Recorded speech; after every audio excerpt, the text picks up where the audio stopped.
नमस्कार, आप देख रहे हैं वॉच इंडिया नाउ और मैं हूं आपके साथ ऋषभ उमराव। इस वक्त हम मौजूद है फतेहपुर उत्तर प्रदेश में और इलाहाबाद झांसी खंड शिक्षक निर्वाचन के एमएलसी चुनाव आने वाले हैं और हमारे साथ एमएलसी चुनाव के प्रत्याशी डॉक्टर हरिओम बादल जी मौजूद हैं। इनसे जानेंगे कि ये चुनाव में किस वजह से दावेदारी करने जा रहे हैं और शिक्षकों की क्या समस्याएं इनको दिखी, इन्होंने महसूस करी कि जिसको लेकर के ये मुद्दे उठाने जा रहे हैं। नमस्कार। नमस्कार नमस्कार। किन मुद्दों को लेकर के आप इस बार चुनाव में उतरे हैं? देखिए, शिक्षकों की जो समस्याएं हैं, मुख्य मुद्दा मेरा यही है कि शिक्षकों की समस्याओं का समाधान हो। इसके लिए मैं चुनाव मैदान में आया। ऐसी क्या समस्याएं आपने महसूस करी?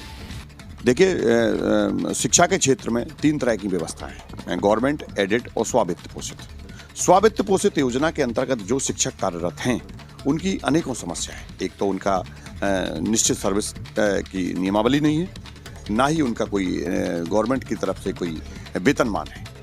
इसीलिए हम चाहते हैं कि शिक्षकों की एक सेवा नियमावली बने जिसमें अवकाशों का उल्लेख हो, उनके वेतनमान का उल्लेख हो, ताकि चाहे प्रबंध तंत्र के द्वारा या शासन के द्वारा वो उन्हें प्रदान किया जाए। और जिस तरह से गवर्नमेंट सरकार के द्वारा एडेड और गवर्नमेंट कॉलेज के शिक्षकों को 25,000 और डिग्री कॉलेज में 58,000 मूल वेतन दिया जाता है, उसी तरह की व्यवस्था लागू हमारे शिक्षकों के स्वावित्त पोषित शिक्षकों के लिए लागू। इस समस्या के समाधान के लिए मैं मैदान में आया।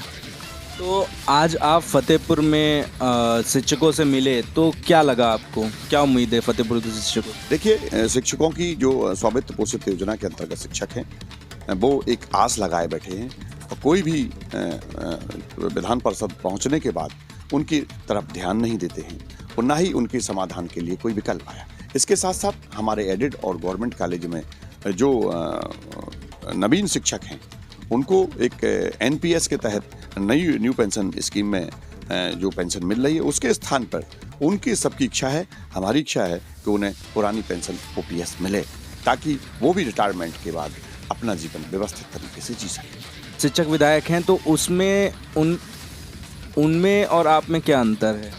देखिए, वो पेंशन पाते हैं और हम पेंशन पाते नहीं हैं, इसीलिए दर्द हमें है और उस दर्द का निदान हम अब आसानी से और अपनी पूर्ण कोशिश के साथ, पूर्ण मनोबल के साथ उसका समाधान के लिए प्रयत्न करेंगे, सरकार से अनुरोध करेंगे, मध्यस्थता करेंगे, ताकि उनकी समस्या का समाधान हो सके। क्या क्या समस्याएं हैं जो आपने फेस करी हैं और उनके लिए आप लड़ेंगे? देखिए, गवर्नमेंट कॉलेज और एडेड कॉलेजों में एक मुद्दा यूजीसी मानक अनुसार रिटायरमेंट की उम्र 65 वर्ष होना चाहिए। पीएचडी धारक जो शिक्षक हैं उनको 5 इंक्रीमेंट का लाभ मिलना चाहिए। इसी साथ एडेड कॉलेज में मानदेय पे जो शिक्षक कार्यरत थे, गवर्नमेंट कॉलेजों में जो संविदा पे कार्यरत थे, उनकी सेवाएं जुड़ना चाहिए। इसी तरह से प्राइवेट कॉलेजों में जो शिक्षक कार्यरत हैं उनका एक निश्चित नियमावली बनना चाहिए। इन बहुत विभिन्न बहुयात समस्याओं के समाधान की तरफ लोगों का ध्यान आकर्षित होना चाहिए। केवल पद प्राप्त करने से काम नहीं चलेगा, इसके लिए हमें निरंतर संघर्ष करना पड़ेगा। इसके लिए हम पूर्ण रूप से, पूर्ण मनोयोग से इस क्षेत्र में आए हैं और शिक्षकों की समस्याओं का समाधान जब तक नहीं होगा तब तक अंतिम सांस तक हम संघर्ष करेंगे।